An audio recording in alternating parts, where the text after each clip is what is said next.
సంక్షోభం నెలకొంది. గత కొన్ని నెలలుగా ప్రధాని ట్రూడోపై వ్యతిరేకత పెరగడంతో రాజీనామా చేయాలనే డిమాండ్ పెరుగుతుంది. దీంతో ఎట్టకేలకు ఆయన లిబరల్ పార్టీ అధ్యక్ష పదవికి, ప్రధాని పదవికి రాజీనామా చేస్తూ నిర్ణయం తీసుకున్నారు.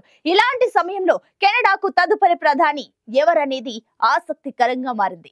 ట్రూడో క్యాబినెట్ లో పని చేస్తున్న కొంతమంది మంత్రులు ప్రధాని పదవికి పోటీ పడుతుండగా అనూహ్యంగా భారత సంతతి మహిళ అనితా ఆనంద్ ముందు వరుసలోకి వచ్చారు. ఈ నేపథ్యంలో అనితా ఆనంద్ ప్రస్థానంపై చర్చ జరుగుతుంది. అసలెవరి అనితా ఆనంద్? ట్రూడో వారసురాలిగా అనితా ఆనంద్ ప్రధాని పగ్గాలు చేపడతారా? Let's watch this story.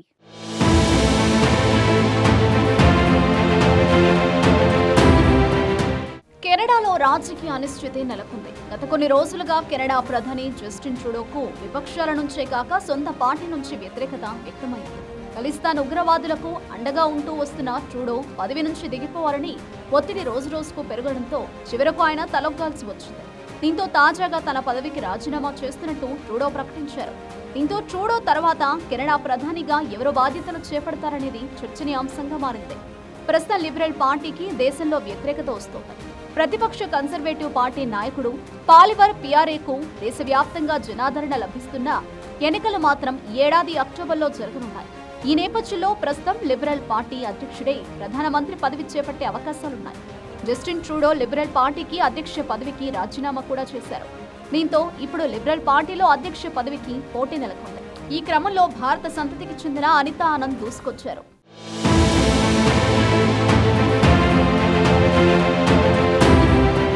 మార్చి 24, 2025 లోపు లిబరల్ పార్టీ కొత్త అధ్యక్షుడి ఎన్నిక జరగనుంది. అప్పటి వరకు జస్టిన్ ట్రూడో ఆపద్ధర్మ ప్రధానమంత్రిగా, లిబరల్ పార్టీ తాత్కాలిక అధ్యక్షుడిగా కొనసాగుతారు. అయితే లిబరల్ పార్టీ అధ్యక్ష పదవి కోసం ప్రస్తుతం రవాణా అంతర్గత వాణిజ్య మంత్రిగా ఉన్న అనితా ఆనంద్ గెలిచేందుకు ఎక్కువగా అవకాశాలు కనిపిస్తున్నాయి. జస్టిన్ ట్రూడోకి సన్నిహితురాలైన ఆమెకు పోటీగా మరో 5గురు లిబరల్ పార్టీ నాయకులు ఆర్థిక మంత్రి Dominic Blanc, Chrystia Freeland, Melanie Joly, Francois Philippe Champagne, Mark Carney ఉన్నారు. అయితే అనితా ఆనంద్ లిబరల్ పార్టీలో సీనియర్ లీడర్గా ఉన్నారు. తొలిసారిగా 2019 కెనడా పార్లమెంటుకు ఎన్నికయ్యారు. ఆ తర్వాత తక్కువ కాలంలోనే వివిధ మంత్రిత్వ శాఖల్లో తన ప్రతిభను నిరూపించుకున్నారు. 2019 నుంచి ఇప్పటి వరకు public services and procurement, minister of national defence, president of treasury board లాంటి కీలక పదవులు చేపట్టారు. 2024 నుంచి Anita Anand transport and internal trade మంత్రిగా కొనసాగుతున్నారు. మే 20, 1967న కెనడాలోని కెంట్ విల్లే, నోవా స్కాటియాలో డాక్టర్ దంపతులైన సరోజ్ శ్రీరామ్, ఎస్వి ఆనంద్లకు అనితా ఆనంద్ జన్మించారు. 1960లో సరోజ్ శ్రీరామ్ కుటుంబం ఇండియా నుంచి కెనడాకు వలస వెళ్లి అక్కడే స్థిరపడ్డారు.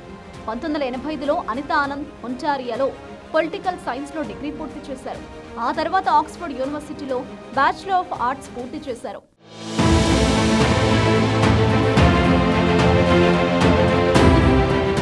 చాలా కాలం పాటు టీచర్గా పనిచేసిన అనితా ఆనంద్ యూనివర్సిటీ ఆఫ్ టొరంటోలో లా ప్రొఫెసర్గా ఉద్యోగం చేశారు. 1995లో కెనడాకు చెందిన లాయిడ్ జాన్ నోల్టన్ ను ఆమె ప్రేమించి పెళ్లి చేసుకున్నారు. 2019లో ఆమె రాజకీయాల్లో అనితా ఆనంద్ ఎంట్రీ ఇచ్చారు. 21 ఏళ్లుగా ఓక్ విల్లేలో నివసిస్తున్న అనితా ఆనంద్ 2019లో అదే ప్రాంతం నుంచి ఎంపీగా పోటీ చేసి విజయం సాధించారు. ఆ తర్వాత కేవలం 10 ఏళ్లలోనే రాజకీయాల్లో మంచి పేరు ప్రఖ్యాతలు సాధించారు. కోవిడ్-19 సమయంలో ఆమె కెనడా పబ్లిక్ సర్వీస్ మినిస్టర్ పదవిలో ఉన్నప్పుడు సమర్థవంతంగా ఎదుర్కొన్నారనే పేరు సంపాదించారు. ఆక్సిజన్ సరఫరా, వ్యాక్సిన్ పంపిణీ, ర్యాపిడ్ యాంటిజెన్ టెస్టులు నిర్వహించడంలో అనితా ఆనంద్ కీలక పాత్ర పోషించారు. దీంతో ఆమె పనితీరుకు మంచి గుర్తింపు వచ్చింది. 2021లో ఆమె రక్షణ మంత్రిగా ఉన్న సమయంలో కెనడా మిలిటరీలో ఎన్నో సంస్కరణలు తీసుకొచ్చారు.